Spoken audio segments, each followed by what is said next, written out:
When you're looking for fall-time useful plants, look for something like this. You can see it's kind of red now because the blueberry plants have turned red, but this is a patch of muskeg. Not a very big one, but it's going to have most of what we harvest in the fall. And that would be blueberries, crowberries, lingonberries, Tundra Tea, and maybe some bog cranberries if we're lucky. So on a muskeg, you have this community of plants that is made up of, you might have these little black spruce.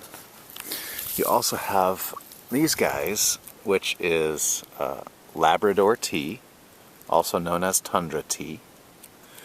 Very minty, sprucey tasting stuff. You have these kind of waxy, bright green leaves with these red berries. That is called lowbush cranberry, popularly also known as Lingonberry. These ones are not quite ready. You're supposed to pick them after frost, as you are with these. These are crowberries, commonly known as blackberries. You see they're on some of these as well. They grow on these little kind of evergreen shoots, and they all kind of grow around this kind of sphagnum moss base. And you'll also find, if you're lucky, in fall time you'll find some leftover blueberries, a little shriveled from summer, but you know what, they're still good. There's some more lingonberries, and some more lingonberries, or lowbush cranberries if you will, some more crowberries. So they all kind of grow together as a community. And the sphagnum moss obviously was very popular wound dressing for a very long time, especially in World War I, and also commonly used as toilet paper, or traditionally in many Alaska Native communities it was used for stuffing diapers, because it was good stuff for that. Hey, another blueberry. Alright, so I'm just going to keep on getting my leftover shrunken blueberries, because you know what, they're still good. And I'm not going to complain about getting blueberries this late in the year. But you can see that, if you just keep your eyes open and look, you just find these berries all over the place. And they kind of all grow in the same place on muskeg. Muskeg gets a bad rap because it is bog. But just because you can't build on it, at least not easily, but doesn't mean you can't use it. Doesn't mean it's not producing all these useful medicinal and edible plants. Now Tundra Tea, which is all over the place. Where's some more Tundra Tea? There's some, but it's very abundant here on this mound.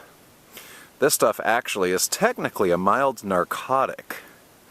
So it can have some of the same effects as like an opiate type of thing, but only in huge amounts. It's kind of like the equivalent of people that go to South America, they might drink coca tea, made from the same plant that cocaine is made out of, but when you just drink it in tea form and it's not been refined and all that stuff, it's really not the same thing. So Tundra Tea is a very popular drink in a lot of places because it has medicinal properties.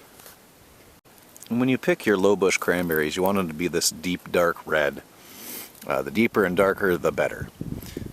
I tend to call them lingonberries personally because there are several other kinds of cranberries that grow in Alaska. There's highbush cranberry and bog cranberry. And so I just tend to call these ones lingonberry to, you can just kind of grab a clump and be like, bam. I just call them lingonberry just to avoid confusion, because that is another officially accepted name. And like I said, there's already a bunch of other cranberries that grow in Alaska. So here we have a few examples of bog cranberries. They look different from lingonberries if you look at the base. They have kind of a more translucent color. And they tend to grow literally sitting directly on top of sphagnum moss. Sorry, I'm just eating one right now. They tend to grow directly on top of the sphagnum moss. And there's another little guy. and like in contact with it. So they grow on these tiny little vines. And so this is a bog cranberry. And you'll see, if I can find a lingonberry very nearby. Oh, I found a blueberry very nearby. Come here, blueberry. Alright, lingonberry. So if you look at a lingonberry, you can see they grow with these kind of green waxy things. And they have this definite like kind of opening in one end that's kind of looks like a rose. I don't know. It seems like it's out of focus. Whoa, whoa. Anyway, so that's the difference between, sorry, eat another berry, between lowbush cranberries and bog cranberries. So these, even though they're touching the moss, those are lowbush or lingonberries. Back to these guys, they are bog cranberries. So here's a nice example of lingonberries that grow around the base of a mature spruce tree. So a lot of times you see these older, more mature trees, and they've got all this sphagnum moss at the base. And all of these are lowbush cranberry or lingonberry plants. And if you look here, you've got a few berries. It's not the best example of berry fruitage, but good example of where you might find them on a better year for lingonberries.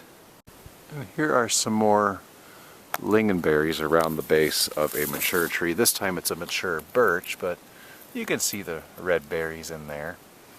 But these plants, these berry plants that are growing on higher, drier ground, aren't doing so well this year because we had such a dry summer. So most of the best berries are in the wet, muskeggy area, so don't forget to wear your boots.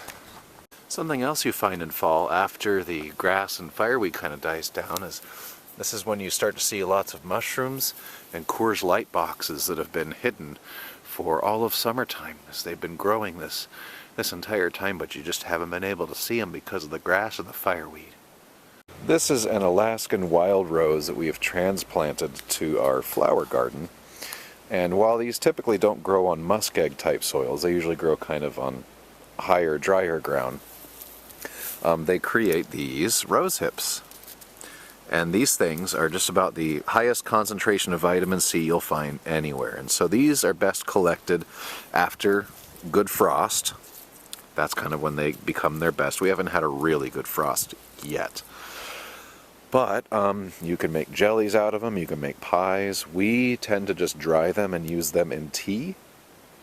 But they're easy to grow, they're easy to pick. I mean, apart from the thorns, obviously, you can see that it is a rose bush and it does have thorns.